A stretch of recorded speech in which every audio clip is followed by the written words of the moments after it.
sobrepeso é uma pré-obesidade. A obesidade é uma doença e existem alguns graus de obesidade, né? Obesidade grau 1, grau 2, grau 3, de acordo com o índice que essa pessoa está de massa corpórea. E o sobrepeso significa assim, você já está fora do seu peso, você está caminhando, você está em pré-obesidade. Então essa é a diferença básica entre sobrepeso e obesidade. Eu acho que assim, o nosso dia a dia, ele leva a gente a ter hábitos alimentares menos saudáveis, porque é a correria, né? Nós acordamos de manhã já com essa necessidade de sair correndo. E muitas vezes nesse sair correndo, o café da manhã é a última coisa que se pensa, não é? Então de tomar um café da manhã muito rápido, já ir trabalhar, aquela correria danada, mal você tem tempo para almoçar, parar, almoçar, descansar, voltar à sua rotina de trabalho. Então, essa correria do dia a dia que nós estamos levando, isso com certeza traz um malefício que é a obesidade, entre outros fatores, né? O que nós não temos realmente é esse costume de um café da manhã onde todos os grupos de alimentos participem. Então, nós temos que ter um café da manhã onde tem a proteína, onde tem a carboidrato, onde tem a fruta, que vai trazer para a gente o benefício da fibra. Então, uma vez que a gente consiga fazer esse café da manhã e ao longo do dia a gente consiga fracionar a nossa refeição, tendo intervalo entre o café da manhã e o almoço com uma refeição também, que é um lanchinho rápido, o almoço, um café da tarde e aí sim o jantar. Quando a gente consegue fazer todas essas refeições, o jantar ele passa a ser uma refeição menos calórica, porque aí nós conseguimos no jantar comer menos alimento e comer aqueles alimentos que vão trazer benefício. Quando a gente não faz todas essas refeições, nós acabamos sobrecarregando o jantar, porque nós chegamos até o jantar com muito mais fome. E aí nós ingerimos muito mais alimentos ricos em calorias para que possa satisfazer toda essa fome, entendeu? Então, o importante sim é o café da manhã, mas tão importante quanto o café da manhã, eu conseguir fracionar a minha dieta durante todo o dia, para não sobrecarregar o jantar. O que a gente percebe no nosso trabalho é que quando você quer perder peso, você tem que primeiro saber perder peso. Então, você vai perder gordura, ganhar músculo. Então, isso tudo tem um processo. Não é simplesmente passando horas do dia sem se alimentar. Então, não é deixando de se alimentar que você perde peso. E sim, sabendo se alimentar e mais vezes ao dia é que você consegue, sim, perder peso de acordo com o resultado que você quer. Existe uma balança, né? Nós vamos ingerir alimentos, nós precisamos agora queimar esses alimentos que nós estamos ingerindo. Então, é onde entra a atividade física. Então, um dos benefícios da atividade física é conseguir metabolizar melhor esses alimentos aqui, tá? A queima toda essa caloria.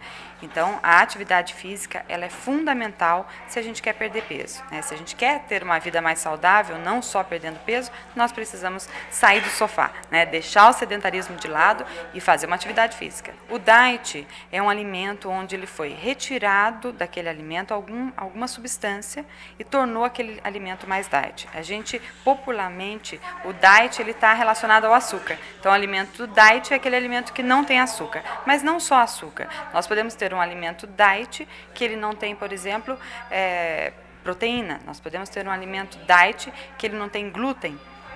Então, isso é um alimento diet. Um alimento light é aquele alimento onde, na sua formulação, reduziu-se 25% daquele nutriente, que pode ser tanto o açúcar, quanto a gordura, quanto a proteína. Certo? Então, o que a gente tem que prestar muita atenção no rótulo do alimento. Se a gente quer um produto light, mas que ele não tem açúcar, nós precisamos ver se ele não tem adição de açúcar. Não é porque ele é light que ele não vai ter açúcar. Então, isso sempre a gente olha o rótulo. Então, light significa que ele é mais leve, então teve uma redução. E o diet é porque ele teve a ausência de alguma substância. São indicadas para a pessoa que precisa ter a restrição de um alimento. Não necessariamente o diabético, porque o açúcar é um dos alimentos que ele está restringido ali. Certo? Então, aí vai depender do alimento que não contém aquele produto. O chocolate é gordura, não é? Então, ele reverte, ele tem o açúcar, ele tem a gordura, então ele vai reverter para a gente como um ganho de peso. Então, a quantidade do chocolate vai fazer toda a diferença, né? Então, nós não podemos nos exceder em nenhum tipo de alimento. E o chocolate está dentro desse alimento. O chocolate ele é indicado, sim, e tem muitos benefícios. E o melhor é o meio amargo, porque ele contém uma quantidade maior de cacau que vai trazer outros benefícios para a gente. Não o chocolate normal. E uma coisa que é importante também é porque não é que o chocolate é diet que eu posso comer o dobro do chocolate, não é? A gente tem que sempre lembrar que ele tem gordura, né? E quanto mais gordura a gente vai ingerir, maior é o ganho de peso se a gente vai falar de obesidade. O diabetes é consequência, o diabetes tipo 2, na sua maior parte, ele é consequência da obesidade, né? Então, o que acontece, e a nossa preocupação maior, é a obesidade abdominal, né? Porque essa obesidade abdominal vai levar uma resistência à insulina, né? Que a insulina é um hormônio que vai atuar retirando essa glicose do nosso sangue, né, e fazendo todo, então, um processo de utilização dessa glicose pelas nossas células. Se nós temos uma redução desse hormônio, consequentemente, nós temos um aumento dessa glicose no sangue, levando ao diabetes. Então, a obesidade, ela leva ao organismo a não deixar com que essa insulina funcione adequadamente. Entendeu? Então, resultando aí o diabetes. Então, o diabetes é uma doença que vem, o diabetes tipo 2, resultante da obesidade.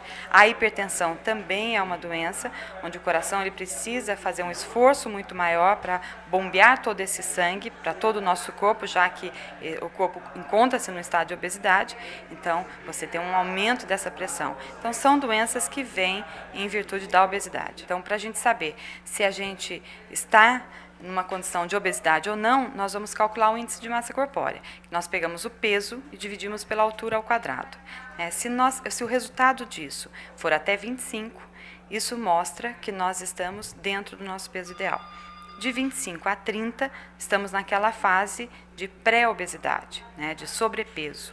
E acima de 30, então, já a obesidade caracterizada então como uma doença. Nós precisamos proporcionar para nós mesmos mudanças de hábitos, né, buscar informação, buscar o conhecimento, para que a gente consiga reverter essa situação.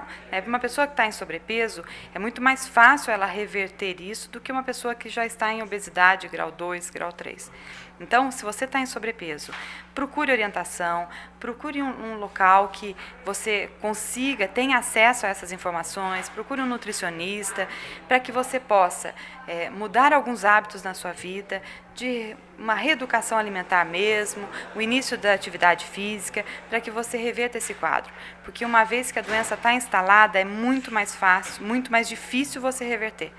E se ela está numa fase de evolução, é mais fácil você segurar e reverter todo esse quadro. E para isso é mudança de hábito, não existe outra forma. Então vamos buscar ajuda para que a gente consiga realmente ter hábitos mais saudáveis e com isso a gente segurar essa estatística que é alarmante, né? A gente não pode ter uma população de metade da população, 50%, já em sobrepeso. Então vamos evitar isso mudando os nossos hábitos.